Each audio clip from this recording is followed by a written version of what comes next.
100% of the students were placed in high schools. 16% of students were placed in secondary level schools that are in close proximity to the schools that they currently attend. 80%, or 31,017 of the students, were placed in one of their preferred schools. It's Friday, June 26, and that means parents are finally able to access their children's primary exit profile or PEP results. The results were made available at 4 p.m. today on the Ministry of Education's Parents Portal at www.parent.dpisonline.com. Caregivers are able to access the results by using the login details provided to schools by the Ministry of Education. And just in case you are unable to access the results electronically, we have other options waiting for you in our show. So stay with us.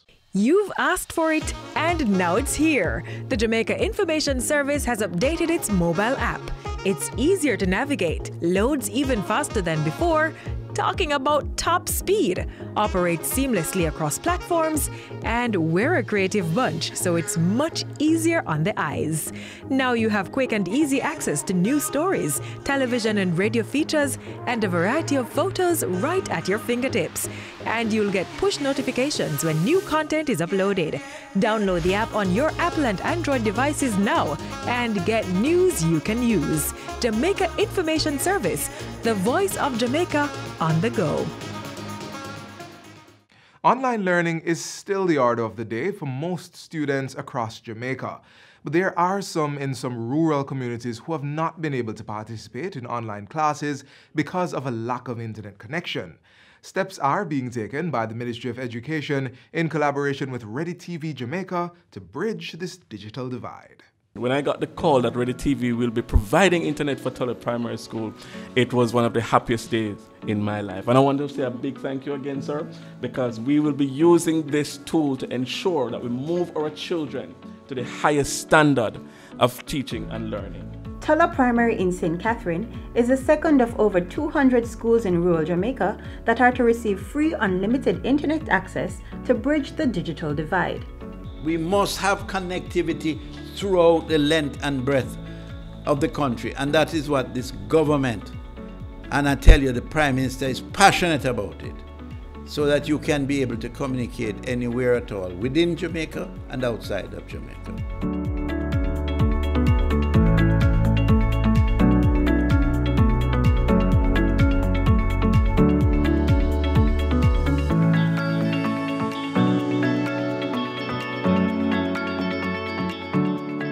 In an effort to mitigate the spread of COVID-19, government moved most classes to cyberspace as it closed schools at the start of the outbreak in March.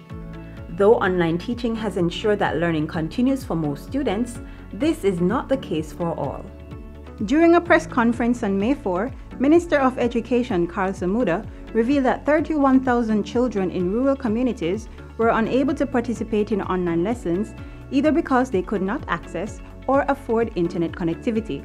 To bridge this digital divide, government has entered into an arrangement with Ready TV to provide satellite connectivity to the rural schools and communities in need. I had no hesitation in seeing to his engagement in trying to reach out to Jamaica and provide all the schools, all the locations, all the homes where the children and the parents have been denied internet access. What we're delivering here is a satellite-delivered internet. We are looking at a satellite 22,000 miles away in the sky, and we have literally or virtually parachuted in internet into this location in a matter of a few minutes. We are going to be rolling out that internet across the island to make it available to everybody. This technology utilizes a wireless connection that involves 3 satellite dishes, one at the internet service provider's hub, one in space, and one at the location of choice. It is fast and can handle high bandwidth usage, so this makes it one of the most efficient forms of connectivity for schools in remote communities like Tullow. We were able to reach only 65% of our children via internet. And the reasons for that is that a number of communities are having difficulty in terms of connectivity with internet. And so one of the plans that we have to make to facilitate our children is for some children who are not able to have internet access is to provide printed material. So they would not be left behind. And so for this now, for Ready TV to take on this, believe you me, we are so excited, and I know everybody, is jumping over the moon. But providing satellite internet to rural communities is just one of the projects coming out of the ministry's partnership with Ready TV. What COVID-19 has done is to expose the fact that we, Jamaica, are a small third world country, and our infrastructure is just that. But it gives us the impetus to improve it, and certainly the ministry has embarked on that in a number of ways. So delivering internet through companies like Ready TV is only one. We've also launched with the ministry an entire educational television channel, 24/7, that's also available. Mr. Daring says the educational channel, dubbed eHome School Network, has also been launched in collaboration with a number of corporate sponsors. The channel is available to all cable companies. It provides live and recorded educational content and classes to students across the island on both television and the internet.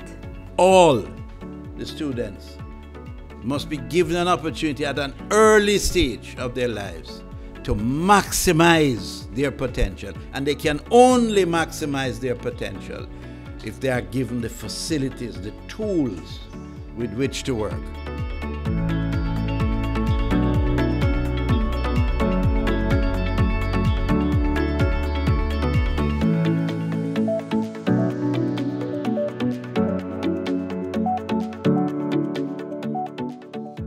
Are you aware of how Jamaican adolescents use social media?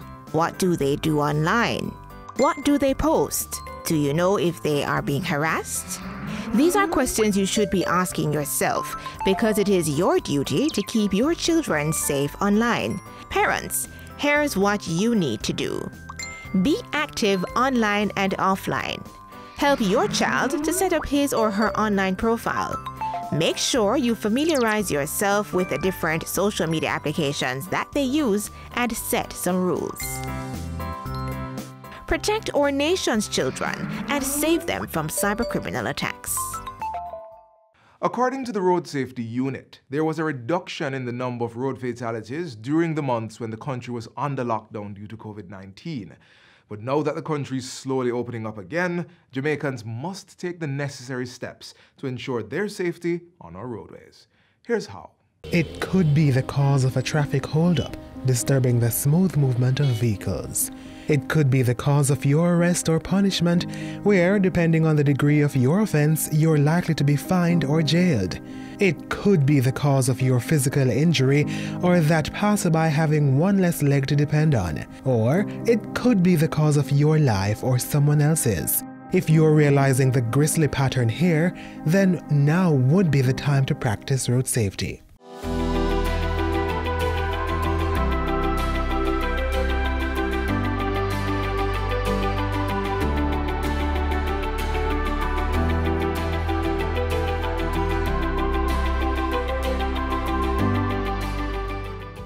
Road safety implies that measures are in place to limit or prevent road crashes or injuries to users of these thoroughfares. Road users include motorists, vehicle passengers, motorcyclists, and pedestrians. Measures for their safety include things like road signs, road codes, or even physical infrastructure.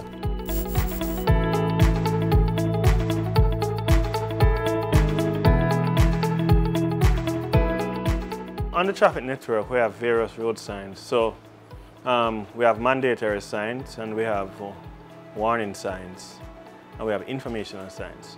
So the warning signs are basically those signs that tell you that there is some impediment ahead, there is some issues ahead. So you'll see those are normally in the yellow and the black. So they will tell you that there's a traffic light ahead, there's an intersection ahead, there is a corner ahead, and there are other physical features ahead, or bridge, etc. We have the mandatory signs. These are signs that must be obeyed. If you disobey them, just know that you will be issued a traffic ticket. Those signs are normally red. They normally have a red in them. So keep your money in your pocket by obeying those red signs. So they are normally red and white or red, white and black. So that's the common feature of those. Then you will see the signs that are informational. Some of them are blue, some are green. Those just tell you where you must go, how many kilometers away you are from a particular township or location.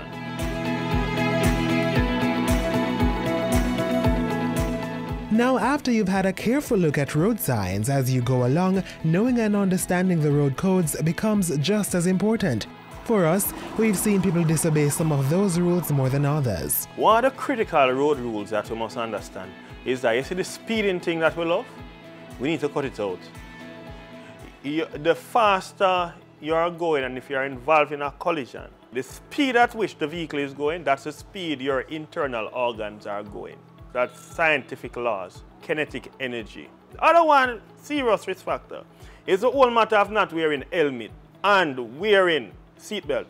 We have had too many drivers and passengers of motor vehicle parachuting out of motor vehicles. Another risk factor that's out there is the whole matter of cell phone usage. Those things can be distracting, right? So we need also to minimize that as best as possible.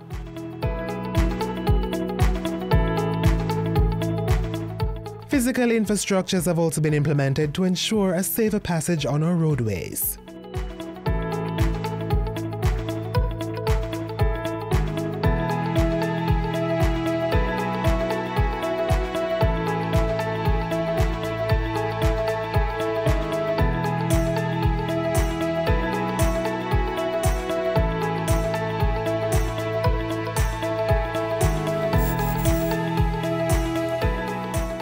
Observing all these measures becomes necessary because of the severe impact that disregarding them can and have had on our nation's people. The numbers are always alarming because for a little country like us, and we've gone 178 days, that's pathetic. But last year this time it was 218. Now it's 178, 40 less. These crashes tend to occur on the road surfaces that are nicely laid. That is not to say that they don't occur on the bad roads, the road infested with potholes and bad. I'm not saying that. There few occur on there, but majority of these fatal crashes are occurring on the nicely laid road sections. And when we look at what contributes to the crashes, we are seeing the human behavior being perpetuated. And we are losing a lot of our young people because of this situation. Must wear our seatbelt, wear our helmet. We have seen over 178 people dead already. Many were not wearing their protective gear. We know that. So we need to reduce those risk factors. We have been giving away our lives on the road, giving it away. 54 motorcyclists dead, all males, many of whom have their family members who they are living for. COVID-19 has caused us to recognize the importance of following rules and regulations in order to try to keep ourselves safe. Because of COVID-19, the spiral of crashes that we were expecting to occur at night, it has reduced dramatically. But what we have seen is that there is still cause for concern because in the day, COVID-19 has not caused drivers to be more careful as they drive on the road. Let us use that same impetus and spirit of wanting to live through Corona to wanting to live as we drive on the road and not put ourselves at risk and not put other people at risk. Let us try to be each other's keeper in this season. So, while on the road, let's help to protect her life, his life, their lives, and our lives.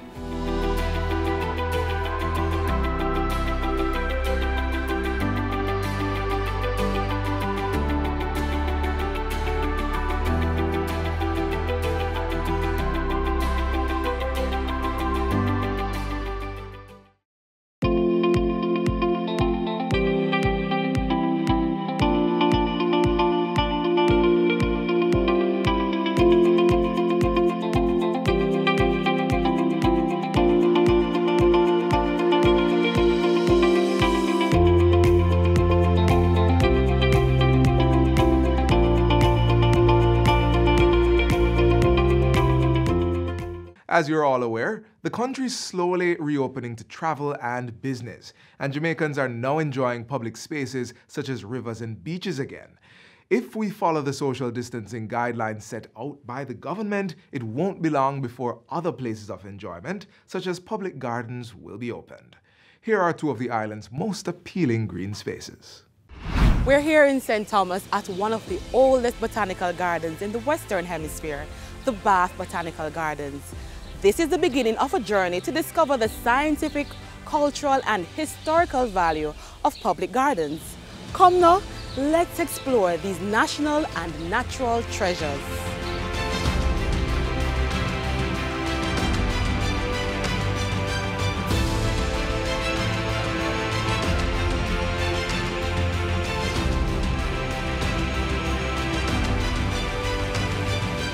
So what differentiates a public garden from a regular place where flowers and trees grow?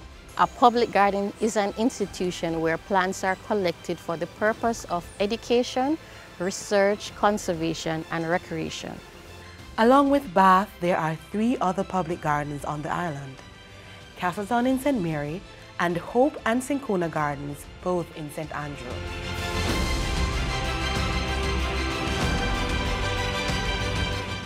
The public can access these venues at no cost. Today, we'll be exploring Bath and Castleton.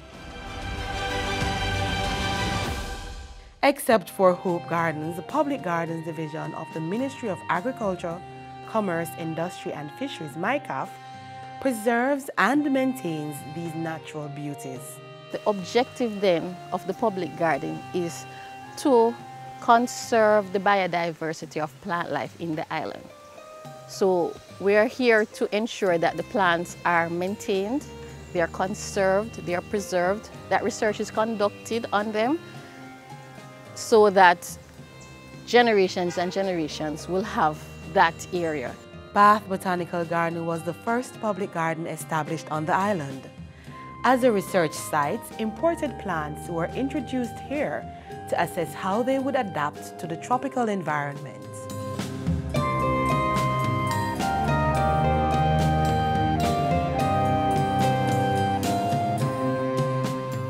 Food that Jamaicans love, like breadfruit, was first introduced to this garden by Captain Bly. He came here with the breadfruit, the ackee and OTT apple, those are the famous ones. Other plants were introduced to the garden that people see all the time, the bougainvilleas, the crotons, all of these were first introduced to the gardens.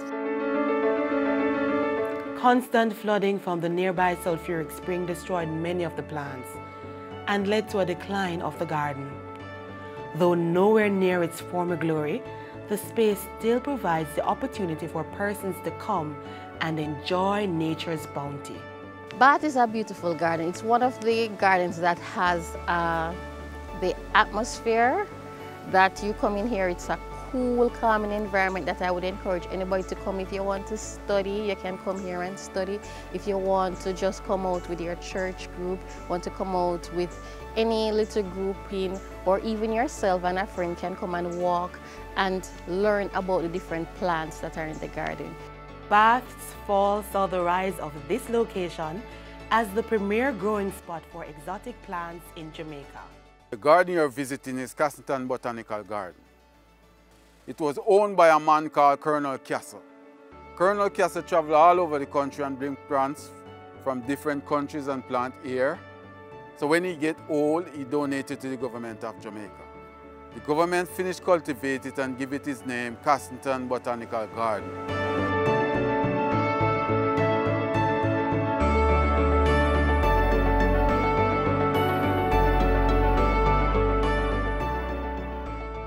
Growing here are many of the plants introduced on the island in the 19th and 20th century.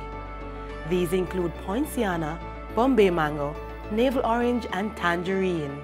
One time it had over 400 palms. I think we're down to 180 species. So you have an area dedicated to the various palms that were introduced into the gardens.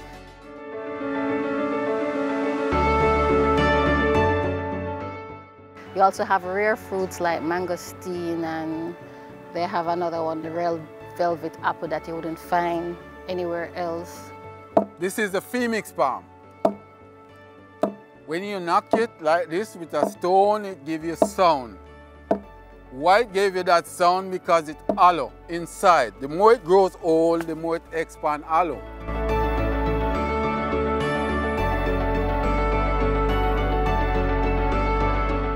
Educational tours are just some of the offerings here at Castleton. But you can stop by for a swim if that's your thing. Perhaps a cookout is more your flavor. Or set up a spot on the lawn and bask in the glory of the great outdoors. Our expedition of the historic Bath and diverse Castleton Gardens ends here. Syncona and hope await, but in another edition of Jamaica Magazine. Until then, keep looking out.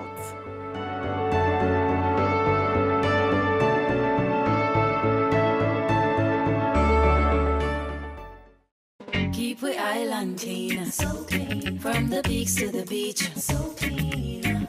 No dirty up Jamaica, please don't do it. Keep we island clean, so clean. From the peaks to the beach, so clean. No dirty up Jamaica, please don't do it. No dash, no paper, no dash, no plastic. Dispose your garbage responsibly. No know how to recycle, learn it quick. And if you drop it, better pick up every piece of it. Plastics last forever, don't forget the bits. Cause when them touch the street, them end up in the sea. Collect pan the reef where they fish them feed. And when you want seafood, I eat your eat. Keep the island clean, so clean. From the peaks to the beach, so clean. No dirty up Jamaica, please don't do it. No dirty up Jamaica, no dirty up Jamaica, no dirty up Jamaica, no dirty up Jamaica.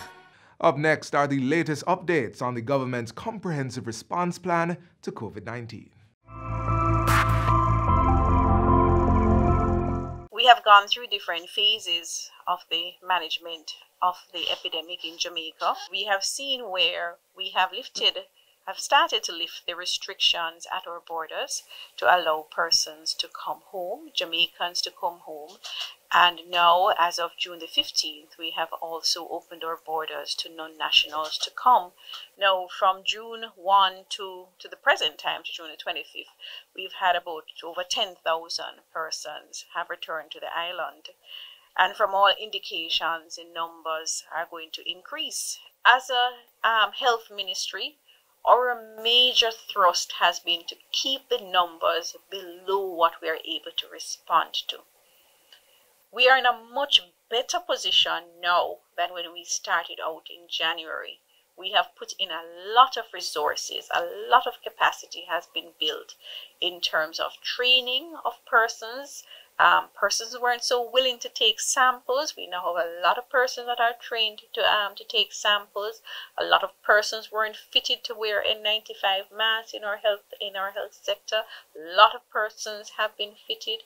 We didn't have enough personal protective equipment. We've put in place a lot of inventory management in our facilities and have channeled our ordering of supplies so that we have a more reliable supplies of personal protective equipment.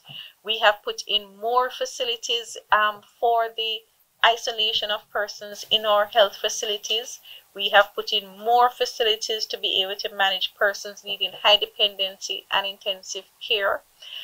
We have put in more facilities in terms of contact tracing.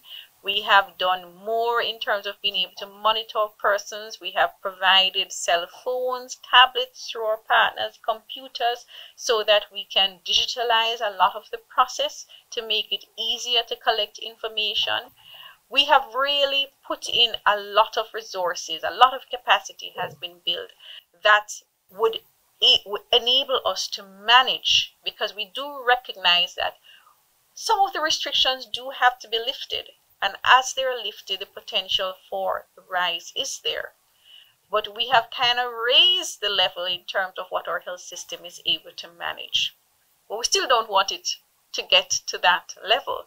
But we have increased our capacity to manage.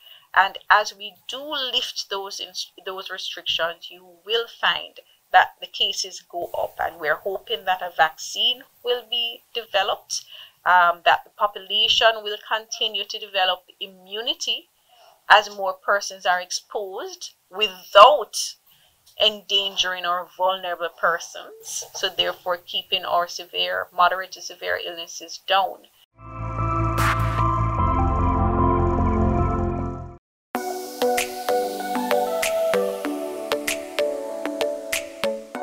To properly carry out a hand rub, apply a palmful of the product in your cupped hand, covering all surfaces. Rub your hands palm to palm. Rub your right palm over the back of your left hand with interlaced fingers and vice versa. Rub your hands palm to palm with fingers interlaced. Rub the back of your fingers to opposing palms with fingers interlocked. Rotationally rub backwards and forwards the clasped fingers of your right hand in your left palm and vice versa. Once your hands are dry, they are now safe.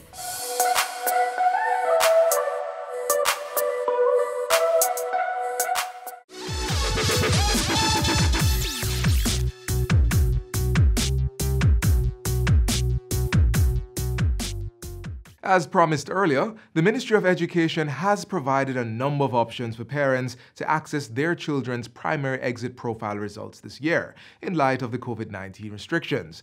There is, of course, the Ministry's Parents Portal at www.parent.dpisonline.com. But for those without digital access, there are non-virtual options. The usual way, where you would have visited your schools and your principals would have been kind and confidential and would have provided you with the scores and results. That facility is available. And if it is that a school is challenged with printing, the schools can request that all these reports be printed at the regional offices and they can collect those for distribution. If it is that our parents are not able to wait on that and they can visit our regional offices, we will print for them. Mm-hmm. Of course, with the necessary qualifications provided for verification.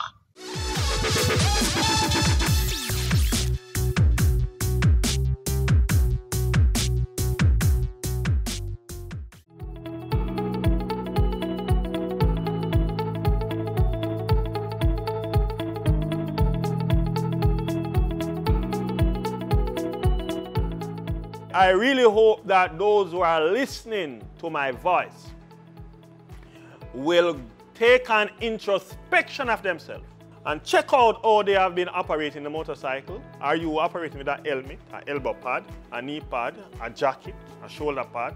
Are you wearing shoes instead of slippers? Have you removed the mirrors from the motorcycles?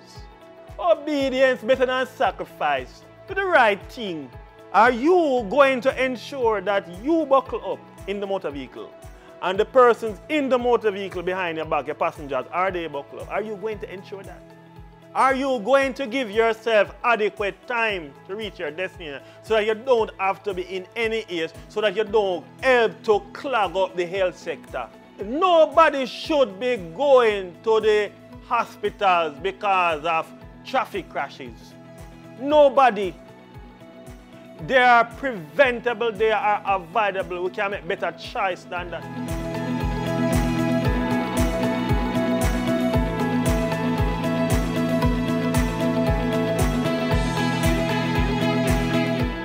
And that's all we have for you on today's show. Thanks for staying with us for another edition of Jamaica Magazine. If you enjoyed what you saw today, do remember that you can rewatch the show on our website, jis.gov.jm.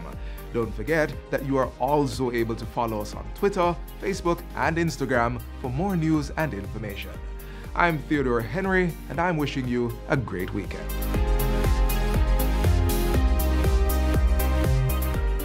This has been a production of the Jamaica Information Service, the voice of Jamaica.